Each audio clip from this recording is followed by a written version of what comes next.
Oke, selamat pagi teman-teman semua. Jumpa lagi dengan akun YouTube Im Performance. Nah, kali ini saya akan membahas tentang sistem AC di mobil BMW teman-teman semua ya, terutama yang sudah di jumper atau sering mengeluhkan ketika di AC RPM-nya malah drop dan saat jalan lepas gas malah mati. Nah, teman-teman, sebenarnya prinsipnya ya, AC itu yang nyalakan tidak lain tidak bukan adalah ECU. Jadi climate atau digital AC ya, climate AC atau tombol-tombol AC atau panel, dia itu hanya memberikan perintah ke ECU. Nah, dia hanya memberikan perintah ke ECU, hey ECU, kamu saya minta nyalakan AC ya. Nah, saya minta nyalakan AC. Kemudian sebelum AC-nya nyala, ECU memberikan perintah supaya ICV-nya naik dulu nih, RPM-nya naik dulu sepersekian detik ya, dia di delay sebelum kompresornya on. Jadi disitulah kenapa ketika di AC RPM-nya tidak drop. Nah, makanya ada fungsi delay. Jadi ECU itu fungsinya sebagai delay. Ketika kita memberikan perintah dari climate, dikasih perintah ICV-nya naik dulu nih teman-teman. ICV naik dulu, baru dia mengonkan si relay kompresor. Baru kompresornya nyala berbarengan dengan fan. Nah, lalu apa yang terjadi kalau sudah di jumper? Ya, kalau sudah di jumper ya dia tidak melalui ECU lagi, tidak melalui ECU. Jadi tidak ada perintah ke ECU untuk menaikkan RPM. Nah, akibatnya dia akan ngedrop. Nah, di depan kita sekarang ini adalah sistem atau wiring standar yang ada di E36 ya, rata-rata seperti ini. Hanya saja nanti perintahnya mungkin beda tempatnya ya. Nah, oke, yang pertama kita bicara climate. Nah, di sebelah sini. Nah, climate maupun digital atau analog, dia itu mengeluarkan sinyal 2. Jadi ada sinyal 12 volt positif dan sinyal ground. Nah, sinyal 12 positif itu muncul ketika tombol saljunya ditekan, teman-teman. Tombol salju ditekan, dia memberikan tegangan positif masuk ke ECU untuk memerintahkan AC-nya nyala. Nah, kemudian yang satunya, yang sinyal groundnya di sini ya, sinyal ground di sini, dia itu muncul ketika mesinnya sudah menyala. Jadi ketika pokoknya mesin nyala aja, mesin nyala nanti dia akan memberikan sinyal negatif melalui low pressure valve ya, low pressure valve lewat apa namanya, valve atau regulator valve yang ada di dryer itu ya. Dia fungsinya untuk pengaman. Maksudnya pengaman begini teman-teman, kalau dia tekanannya di bawah tekanan standar, LPS-nya tidak terhubung, jadi AC-nya tidak akan menyala, dia tidak akan memberikan sinyal ground ke ECU. Walaupun positifnya masuk ya, walaupun positifnya masuk, kalau groundnya tidak ada, maka ECU tidak akan bisa menyalakan si relay kompresor di sini. Nah, dia tidak akan bisa menyalakan relay kompresor.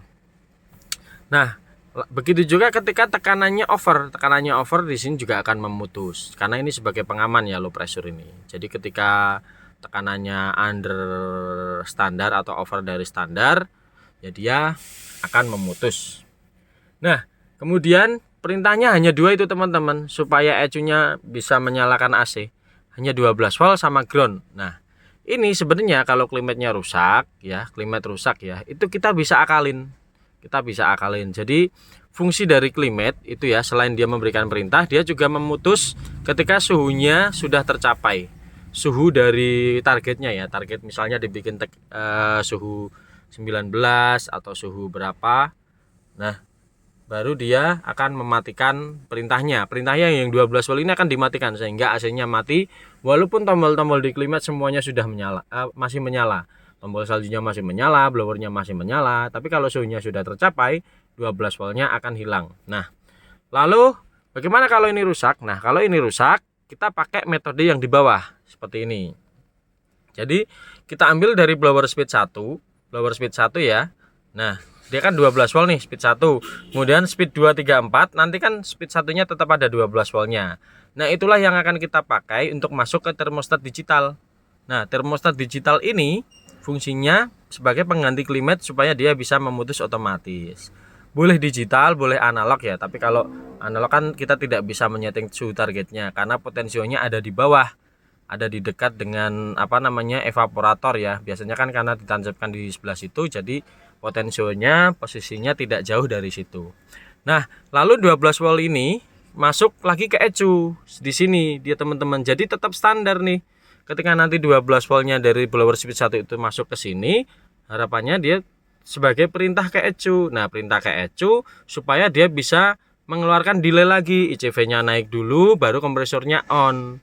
Karena sekali lagi teman-teman, yang menyalakan relay kompresor itu adalah ECU. Jadi ECU-nya butuh perintah supaya ICV-nya naik, kompresornya nyala.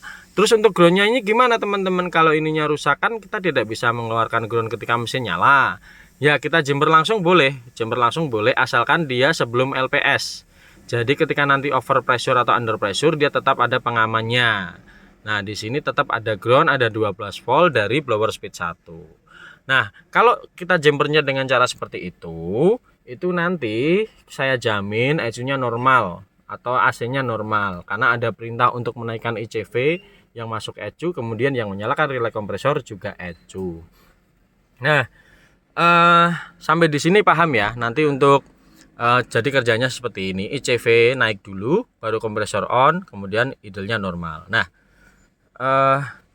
di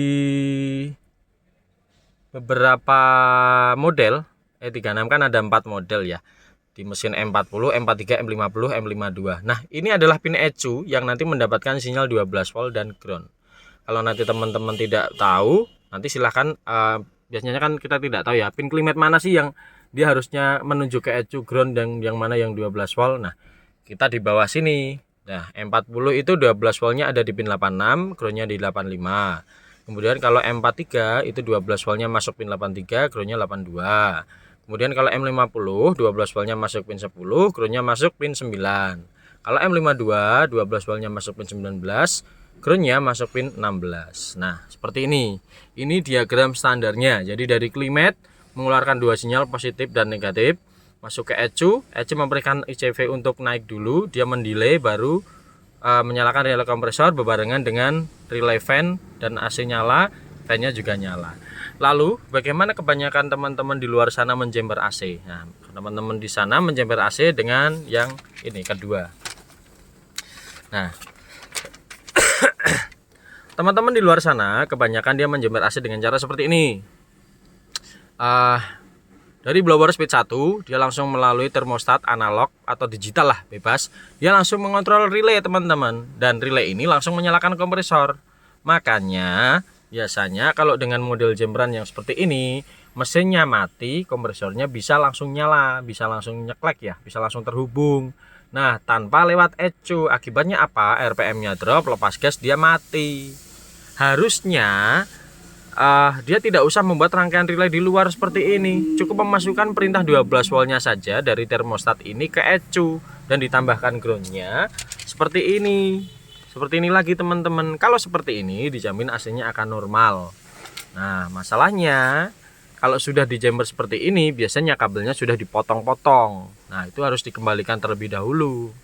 Sebenarnya fungsinya kalau kita mau menjember kita tidak usah membuka atau mengobrak-abrik bagian di bawah fuse box. Kita cukup mengotak-atik bagian yang dari klimet, karena sebenarnya dia cuma butuh dua sinyal ini, 12 volt sama ground. Makanya kalau menjember lebih baik dengan cara seperti ini ya, yang di bawah sini, kemudian groundnya ini langsung digroundkan sebelum LPS seperti itu. Kalau seperti ini dijamin normal lah. Ketika mesin mati AC-nya dinyalakan, dia tidak akan menyala dulu karena perintahnya dari ECU. ECU hanya bisa menyalakan relay kompresor ketika mesinnya sudah menyala. Seperti itu teman-teman. Karena ada RPM minimal dan RPM maksimal, kemudian ada bukaan TPS maksimal supaya supaya kompresor AC-nya itu mutu seperti itu. Jadi semua fungsi itu dikontrol oleh ECU, menyalakan kompresor dan menaikkan idle control valve-nya atau ICV-nya. Jadi buat teman-teman nanti kalau jumper AC ya, diusahakan itu jangan asal-asalan lah, pokoknya yang penting kompresornya nyala. Bukan seperti itu, karena menyalakan kompresor itu adalah perintah dari ECU. Jadi kalau nanti tidak diperintah dari ECU ya resikonya RPM-nya tidak naik, ketika lepas gas dia akan mati. Seperti itu ya teman-teman ya. Mudah-mudahan informasi dari saya ini membantu ya, membantu. Dan kalau yang teman-teman sudah menjember dengan cara yang kedua ini, mudah-mudahan bisa diperbaiki ya, diperbaiki. Karena saya yakin ecunya masih normal kok, masih mau memberikan sinyal perintah. Kecuali memang yang rusak itu ecunya ya, bukan climate controlnya. Oke, sekian teman-teman dari saya. Sampai jumpa lagi di tutorial selanjutnya.